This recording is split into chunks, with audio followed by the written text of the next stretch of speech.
Ndabasuhuje inshuti bakunze ba Prime Media Rwanda bahani ikaze muri aya makuru. Mu nyingo z'ingenzi turabwira ko guverinoma y'u Rwanda ivuga ko biteye ikibazo kuba SADC na MONUSCO bikorana na FDLR. Naho Isake umusirikare wa FARDC yaturikanwe n'igisasu. Turaza kubabwira ko kandi Cabo Delgado ibyihebe byisha abasirikare mu duce tugenzurwa na SADC. Aya makuru turaza kwerekeza muri Israel tubabwire ko Netanyahu yasezeranyije ko nta gisibye azatera Rafa. Mu ivuriro Everlife nahivurije umwijima mpivuriza n'iby'amabanga y'abashakanye bankoraho riraka n'abahanga pe. Nyuma yo kugira ikibazo cy'imisemburo mike bandangiye ivuriro Everlife ndarigana baramfasha icyo kibazo kirakemuka. Nyuma naje kujyana n'umubyeyi wanjye afite ikibazo cya hypertension ubu ngubu n'umuziba. Nashishikariza abantu bafite ibibazo by'imisemburo bigatuma batabyara bigatuma imihango yabo itaza neza nkuko bikwiye kuba mwagana ivuriro Everlife bakabafasha. Murakoze cyane. Ivuriro Everlife rikorera Nyabugogo rimaze kuba ubukombe mu Rwanda no hanze yarwo mu kuvura indwara bakoresheje imiti y'ibimera kandi itunganyijwe neza mu buryo bw'ibinini, poudre cyangwa liquide. Hari abadogiteri batandukanye bagufasha kandi kiza nuko aho waba uherereye hose ku isi imiti yakugeraho cyane ko bakorana na DHL. Mu ndwara bavura twavugamo nk'iz'imyororokere zose, kurangiza vuba no kubura ubushake, indwara zifata abadamu zose, igwingira ry'igitsina, indwara nk'umwijima, diabete, amara, igifu, asima. Abifuza kuva ku biyobyabwenge nabo barabafasha. Ku bindi bisobanuro wahamagara cyangwa ukandikira muganga. Everlife, icyizere cy'ubuzima. Ikaze muri aya makuru ku buryo burambuye nk'ibisanzwe ngende Janet Kabayiza. Guverinoma y'u Rwanda ivuga ko biteye ikibazo kuba SADC na MONUSCO bikorana na FDLR. Kuba ingabo z'ibihugu bitandukanye zaragiranye amasezerano y'ubufatanye na Repubulika ya Demokarasi ya Kongo nta kibazo biteye ku Rwanda, ariko ku rundi ruhande ko bakorana n'umutwe ufite intego yo guhungabanya umutekano w'u Rwanda wanabigerageje, wanabikoze, unabigambiriye, byo biteye ikibazo. Ati ntekereza kandi ndanahamya yuko ari nacyo kibazo guverinoma y'u Rwanda yakomeje kuvuga ko kigomba gukemuka. Ibi ni ibyatangajwe n'umuvugizi wungirije wa guverinoma Ale Mukurarinda mu kiganiro cyihariye yagiranye na Bwiza TV. Bwiza yabajije Ale Mukurarinda ko bafata ubufatanye bwa Kongo, SADC, igisirikare cy'u Burundi, MONUSCO n'indi mitwe irimo FDLR. Yasubije ko iki kibazo cyavuzwe bakabanza guhakana ko abo ba FDLR ntabari ku butaka bwa Kongo. Abayobozi bakuru batandukanye b'iki gihugu bamwe bakavuga ko ari abantu bashaje, abandi bakavuga ko nta ngengabitekerezo bakigira, abandi bakavuga ko ari abantu b'amabandi baraho. Ati bamara kuvuga ibyo ngibyo ubwo FDLR abayiyobora nabo bagahamagara ku maradiyo mpuzamahanga bati turahari, turi hano, dufite intwaro. Bavuga ko ari ukurinda impunzi n'uburenganzira bwazo. Perezida wa Repubulika yaherutse kubivuga ati nagane na mugenzi wanjye wa Repubulika ya Demokarasi ya Kongo mu nama runaka ndamubaza nti ese uzi ko aba FDLR bahari? Abanza guhakana ati uhakana gute kandi uzi ko barahanaha bafite ahantu runaka bashyizeho bariyeri basoresha? Ageze harabyemera. Ibyo rero byo rwose biteye impungenge ko igihugu cyagirana amasezerano n'ikindi gihugu n'undi muryango mu bufatanye bavuga ko bugamije kugarura umutekano muri kariya karere, hanyuma hakaza kwiyongeraho n'umutwe nk'uwo bizwi neza ko ugamije gutera cyangwa guhungabanya umutekano w'u Rwanda. Bizwi neza ko washyizwe ku rutonde rw'imitwe y'iterabwoba, ariko ugasanga nta kibazo biteye yuko bafatanya n'ingabo za leta n'izo ngabo zindi zibatera inkunga. Mukurarinda rero yahakanye imvugo yuko ibihugu byose byavuzwe haruguru byivanze mu ntambara ihuza inyeshyamba za M23 na guverinoma ya Kongo, kuko ngo byose byagiye ku masezerano y'ubufatanye hagati y'impande zombi. Twerekeje Nyamasheke aho umugabo yishe umugore we nawe ariyahura. Rukaniyende Innocent mu karere ka Nyamasheke wari ufite imyaka 64 yishe umugore we Nyirambarushimana Stephanie w'imyaka 51 nawe ahita yiyahura akoresheje umugozi. Byabereye mu mudugudu wa Karugero, akagari ka Mugera, umurenge wa Shangi. Uyu mugore n'umugabo bari bamaze kumva ikinamico nibwo batangiye gutongana biturutse ku nka yari imaze iminsi igurishijwe. Ngo umugabo yabwiye umugore we kabizi neza ko hari umugabo wamucyuye. Muri uko gutongana umugabo wari afungiranye umwana ngo adasohoka yakubise umugore w'isuka nawe ahita yiyahura akoresheje umugozi. Uwo mwana ahise akingura ajya guhuruza abaturanyi, bahageze basanga bombi bamaze gushiramo umwuka. Umunyamabanga nshingwabikorwa w'umurenge wa Shangi Mukamusabyimana Marie Jeanne yabwiye ko ayo makuru bayamenye saa 8 z'ijoro inzego z'umutekano na RIB bagiye batangira iperereza. Gitifu Mukamusabyimana yihanganishije imiryango yabuze ababo, asaba abaturage kujya birinda amakimbirane igihe hari abagize icyo batumvikanaho bakiyambaza ubuyobozi bukabafasha. Yagize ati ntabwo umuntu yagera aho afata icyemezo cyo kwica undi nta kintu bapfa. Ubutumwa twagenera abaturage no kubana neza, ariko nuramutse yumva ko afitanye ikibazo na mugenzi we akihutira kubimenyesha ubuyobozi kugira ngo bafashe kuba bakemura ikibazo bafitanye. imirambo yahise ijyanwa ku bitaro bya Bushenge ngo ikorerwe isuzuma mbere yo gushyingurwa. Mu yandi makuru, Ububiligi bwasabye Kongo guhagarika ubufatanye na FDLR. Minisitiri w'ububanyi n'amahanga w'Ububiligi Hadja Labib yasabye ubutegetsi bwa Repubulika ya Demokarasi ya Kongo guhagarika ubufatanye n'umutwe witwaje intwaro FDLR urwanya leta y'u Rwanda. Ni ubutumwa yatangiye mu itangazo yashyize hanze rirebana n'imyigaragambyo abanyekongo bamaze iminsi bakorera i Kinshasa bamagana ibihugu bikomeye birimo Leta Zunze Ubumwe za Amerika, Ubufaransa, Ubwongereza babishinja kutagira icyo bikora ku ntambara ibera mu burasirazuba bwa Kongo. Minisitiri Labib yagize ati ubutegetsi bwa Kongo bwashyize hanze amatangazo avuga ku bufatanye bw'ingabo z'igihugu na FDLR. Ni ngombwa ko ubufatanye n'imitwe yitwaje intwaro buhagarara kandi imvugo z'urwango n'izihamagarira urugomo zigahagarara. Mu gihe imirwano hagati y'ingabo za Kongo FARDC zikomeje kurwana n'umutwe witwaje intwaro wa M23, Minisitiri Labib yagaragaje ko intambara atari yo yahagarika aya makimbirane, asaba ko hashakwa ibisubizo binyuze mu nzira ya diplomasi. Yagize ati igisubizo cy'amakimbirane uko yameze kose ntabwo gishakirwa mu mbaraga z'igisirikare. Ni ngombwa ko hifashishwa imbaraga za diplomasi binyuze mu byemezo byafashwe n'akarere kandi abo bireba bagakurikiza ubusabe bwa Leta Zunze Ubumwe za Amerika. Ikindi, dukwiye kurandura imizi y'aya makimbirane nibwo abaturage bazashobora gutera imbere. Ibihugu bikomeye ndetse n'umuryango w'abibumbye bikomeje gusaba ko imirwano ibera mu burasirazuba bwa Kongo ihagarara, impande zihanganye zikaganira, ariko ubutegetsi bw'iki gihugu bitera utwatsi bukagaragaza ko buzatsinda iyi ntambara bubifashijwemo n'igisirikare kiri kuvugururwa. Naho Isake, umusirikare wa FARDC yakomeretse nyuma yo guturikanwa n'igisasu cyarashwe mu mujyi wa Sake muri teritwari ya Masisi. Isake yamaze igihe hari imirwano ikomeye ya FARDC n'inyeshyamba za M23 bijyanye no kuba buri ruhande rushaka kwigarura uriya mujyi. Sosiyete sivile muri Masisi yatangaje ko mu masaha y'umugoroba imirwano yarimo ijya mbere mu duce dukikije agace ka Shasha, nyuma y'indi yari yiriwe ibera ahitwa Bweramana muri grupoma ya Mafuni Shanga. Kugeza ubu haracyari urujijo rw'urimo agenzura umujyi wa Sake bijyanye no kuba buri ruhande mu zihanganye rwigamba kuba rugenzura uriya mujyi. Aya makuru yakomeje kuri ngo ivuga ko Depite Kinyamatama yasabiye mugenzi we kwirukanwa mu nteko nyuma yo kumwita indaya. Umudepite witwa Kinyamatama yasabye inteko ishinga amategeko ya Uganda ko yakwirukana mugenzi we witwa Zake nyuma y'uko mu mwaka ushize amwise indaya ubwo yasuraga akarere ka Rakai ku munsi w'ubwigenge. Honorable Juliet Kinyamatama yasabye komite ishinzwe amategeko mu nteko ishinga amategeko kwirukana umudepite ushinzwe umujyi wa Mityana Francis Zake, anamusabira ko yasuzumwa uburwayi bwo mu mutwe. Kuwa kabiri tariki ya 13 Gashyantare uyu mwaka, Kinyamatama yabwiye komite ko Zake agomba kwirukanwa mu nteko ishinga amategeko nibura mu gihe cy'imyaka 2 n'igice. Yagize ati amasengesho yanjye nuko Honorable Zake agomba gukorerwa isuzuma ry'uburwayi bwo mu mutwe mu kigo icyo ari cyo cyose kugira ngo harebwe niba nta kindi kibazo cy'imitekerereze afite. Avuga ko bijyanye n'imyitwarire mu nteko no hanze yayo bishoboka ko afite ikibazo. Zake yari yahagaritswe ku mirimo ye mu nteko mu mwaka wa 2022 azira gusuzugura Anita Anet, ariko nyuma aza gusubizwamo. Vice President w'inteko ishinga amategeko Thomas Tayebwa yumvikanishije amajwi ya Zake bivugwa ko yavugaga nabi Kinyamatama, ko ari indaya kandi ko nta kindi ashoboye uretse gutanga amategeko no kuzana umuvumo mu nteko ishinga amategeko. Iyi video yarakaje mu badepite b'abagore bavuga ko ari ugutoteza umugore. Naho muri Leta Zunze Ubumwe za Amerika, umupolisi wo muri Kenya yasanzwe mu cyumba cye muri hoteli yapfuye. Abayobozi muri Leta Zunze Ubumwe za Amerika barimo gukora iperereza ku kibazo cy'umupolisi mukuru wo muri Kenya basanze yapfiriye mu cyumba cya hoteli i Washington DC. Mu gitondo cyo kuwa kabiri nibwo umurambo wa komiseri wa polisi CP Walter Nyamato wabonetse mu cyumba cya hoteli. Yari mu itsinda ry'abapolisi boherejwe i Washington mu mahugurwa ku bikorwa by'umutekano nk'uko inkuru dukesha urubuga The Star rwo muri Kenya ivuga. Uyu mupolisi yakoraga ku cyicaro gikuru cya polisi nk'umufasha wihariye n'umugenzuzi mukuru wungirije wa polisi Nor Gabo. Impamvu y'urupfu rwe ntiramenyekana. Bagenzi bavuga ko bategereje ko abyuka bagaheba bajya kumureba bagasanga umurambo ku buriri. Umugenzuzi mukuru wungirije wa polisi Nor Gabo yamusobanuye nk'umupolisi witangaga kandi ukora cyane. Muri Nigeria abiganye umukono wa Buhari bakabikuza amamiliyoni y'amadolari bari guhigwa bukwari. Nigeria yasabye polisi mpuzamahanga ubufasha mu guta muri yombi abantu 3 bakekwaho gutegura ubujura bwa miliyoni 6 z'amadolari muri banki nkuru y'iki gihugu. Aya mafaranga ngo yanyerejwe hakoreshejwe imikono mihimbano harimo n'uwahoze ari perezida Muhammadu Buhari. Abayobozi bakeka ubufatanye hagati y'aba bakekwa n'uwahoze ari umuyobozi wa banki nkuru ya Nigeria Godwin Emefiele nawe usanzwe akurikiranyweho ibyaha 20. abashinjacyaha bavuga ko Emefiel yemeye mu buryo bunyanyije n'amategeko kurekura amafaranga mu bubiko bwa banki nkuru akayaha abo bakekwaho gukorana nawe,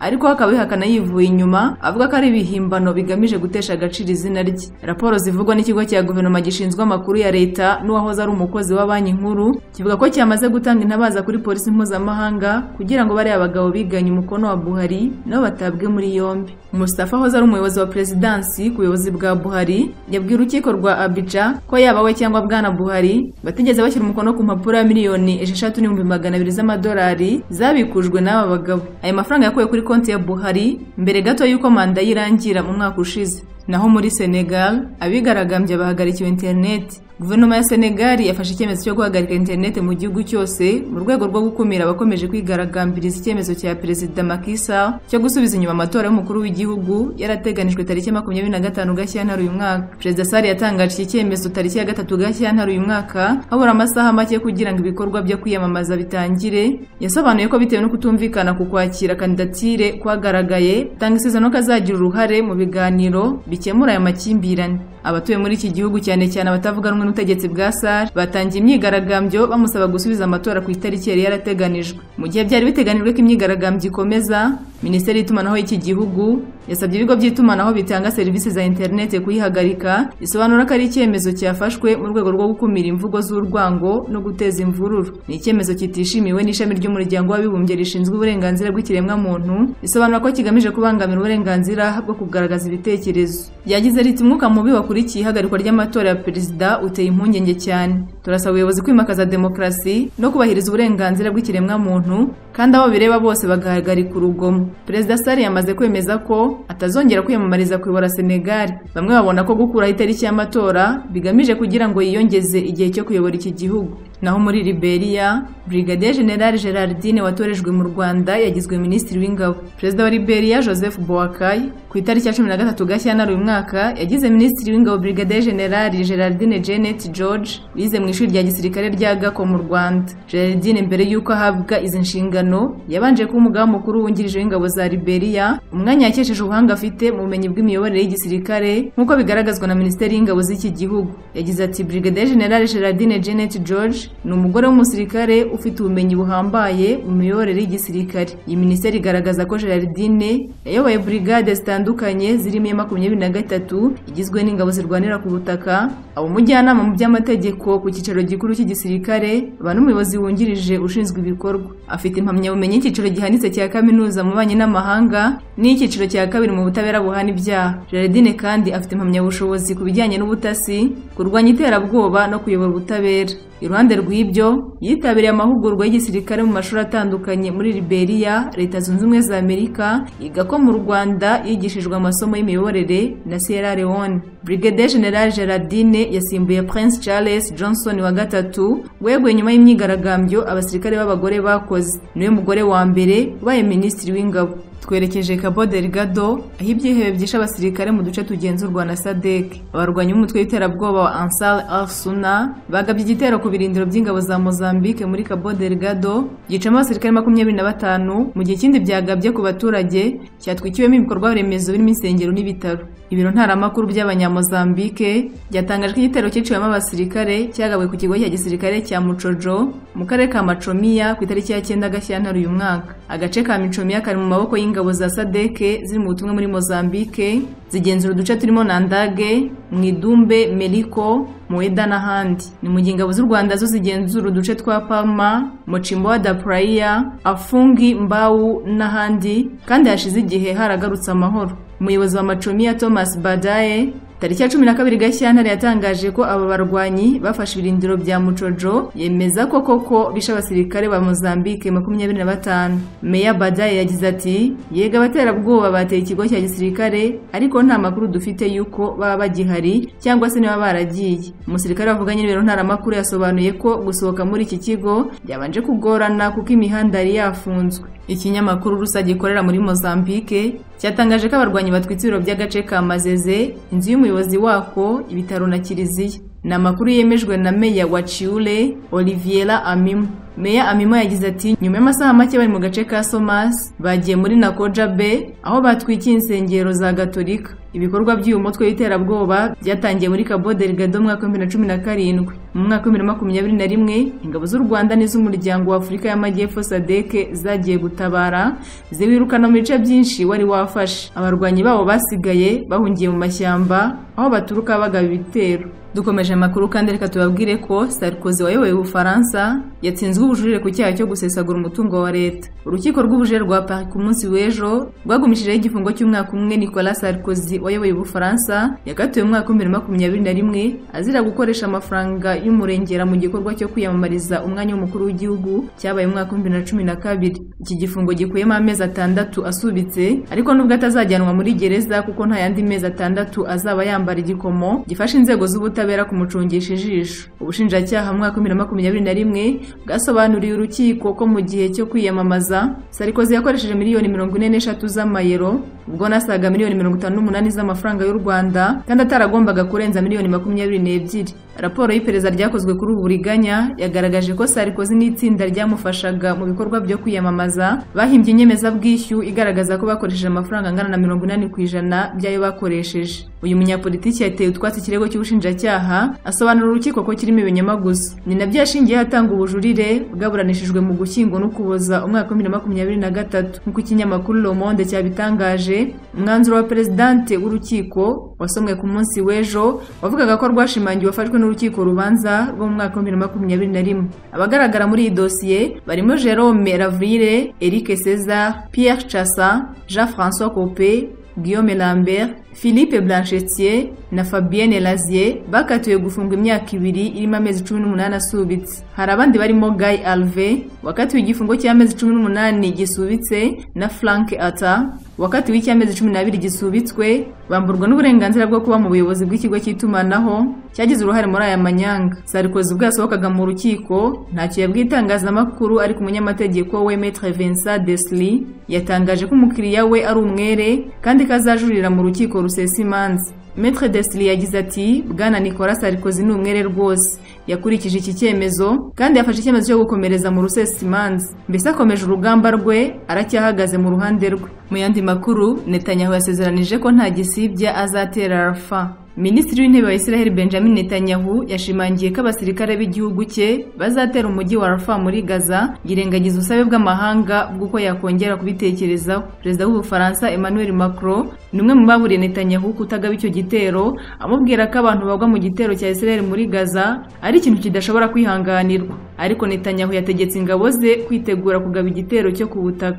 Abanyapalestine bagera kuri 1,400,000 bikinze muri Rafah isanzwe yaramaze kumishwamo ibisasu. Netanyahu yasezeranyije ko azakomeza gahunda y'igitero gikomeye atangaza ko Hamas umutwe ugenzura Gaza igomba kurandurwa muri uwo mujyi wo mu majyepfo. Yagize ati tuzarwana kugeza tugeze ku ntsinzi yuzuye kandi birimo n'igikorwa gikomeye muri Rafah nyuma y'uko tureka abaturage b'abasivili bakava mu turere tw'imirwano. Kuwa gatatu Perezida Macron yahamagaye Netanyahu kuri telefone amubwira ko ibikorwa bya Israel muri Gaza bigomba guhagarara. Yamubwiye ko Ubufaransa bwamagana bikomeye igitero cya Israel kuri Rafah gishobora kugeza ku makuba ajyanye n'imibereho yo ku rundi rwego. Abaminisitiri w'intebe wa Australia, Canada na New Zealand basohoye itangazo bahuriyeho bavuga ko impunyenye zikomeye batewe no kuba igikorwa cya gisirikare muri Rafah cyateza amakuba. Muri iryo tangazo bagize bati turashishikariza leta ya Israel kuterekeza muri iriya nzira, bongera ko ingaruka mu banyapalestine b'abasivile zivuye ku gikorwa cya gisirikare cyagutse zaba mbi cyane.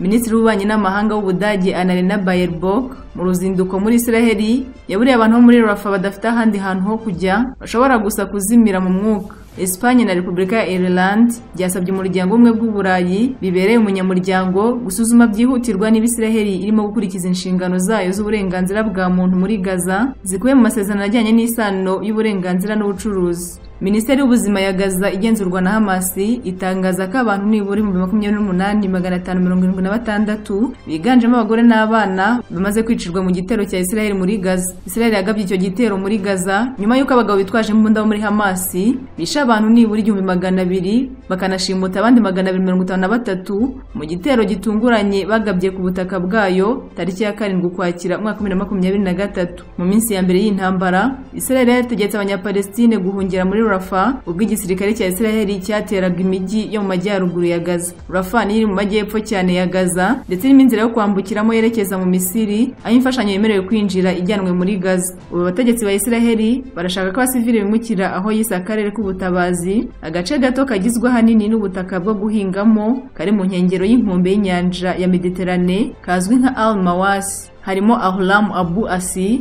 wabwiye ibiro ntaramakuru AFP ati nahitamo gupfira Rafah aho gusubira mu kubaho nko mu nzara kumeze nk'uko mu muryango we bagumye mu mujyi wa Gaza babayemo. Abanyapalestine babarirwa mu bihumbi bataye ingo zabo bahungiye mu bitaro bya Nasser byo muri uwo mujyi, ariko ubu nabo barimo gutegekwa kuhava. Kuba Netanyahu yasezeranije ko nta gisibya azagaba icyo gitero bibaye nyuma y'uko ibiganiro by'amahoro birimo abategetsi bo muri Afurika, Israel, Misiri na Qatar birangiye i Cairo mu murwa mukuru wa Misiri nta kintu bigezeho. Ibiro bya Minisitiri w'Intebe wa Israel byavuze ko Hamas nta kintu gishya yagaragaje kijyanye n'amasezerano ku kurekura abo yashimuse kandi ko Israel itakwemera ibyifuzo bigayitse by'uwo mutwe w'iterabwoba. Ibyo biro byongeyeho biti impinduka kuho Hamas ihagaze izatuma haba gutera intambwe mu biganiro. Dusoreje kuri inkuru ivuga ko Putin yemeje ko yifuza Biden ku butegetsi yitandukanya na Trump. Perezida w'Uburusiya Vladimir Putin yatangaje ko yifuza ko Joe Biden ariwe wazongera gutorerwa kuyobora Amerika aho kuba Donald Trump. BBC itangaza ko icyo Putin ashingiraho yifuza Biden ku butegetsi ngo nuko afite unararibonye kandi ari umuntu wumva kandi ushobora kugirwa inama, mu gihe Trump ngo muri ibyo byose nta na kimwe yujuje. Mbere y'uko bwana Trump yamamariza kuba perezida bwa mbere mu mwaka 2016, Putin yari yamushimye ko ari indashyikirwa kandi ufite impano y'ubuyobozi na politiki. Mu gihe Biden we amaze imyaka myinshi anenga cyane ubutegetsi bwa Putin, amwita umwicanyi by'umwihariko mu bitero akomeje kugaba ku gihugu cya Ukraine. Ubwo yaganiraga na kimwe mu nyamakuru byo mu Burusiya, Putin yikomye bavuga ko Biden ashaje kandi afite ibibazo by'ubuzima bwo mu mutwe, avuga ko ubwo baheruka guhura mu mwaka 2021 nta kintu yabonye kidasanzwe. Yagize ati mu gihe twahuraga mu myaka 3 ishize abantu bavugaga ko adafite ubushobozi ariko nta kintu na kimwe nabonye. Muri Leta Zunze Ubumwe za Amerika amatora ateganijwe mu kwezi kwa 9 uyu mwaka. Mu gihe Trump yabatowe yavuze ko yashyigikira Uburusiya kugaba ibitero kuri NATO, yakomeje gushyigikira intambara ya Ukraine n'Uburusiya. Ni mu gihe Biden we yagiye akunda kumvikana avuga ko ubutegetsi bwa Putin bukoresha igitugu bukanijandika mu bikorwa by'intambara. Nshuti bakunze ba Fama Media Rwanda ni naha dusoreje aya makuru. Tubarekeye gukomeza kurikirana gahunda n'ibiganiro byo kuri urubuga. Nitwa Janet Kabayiza, mugira amahoro.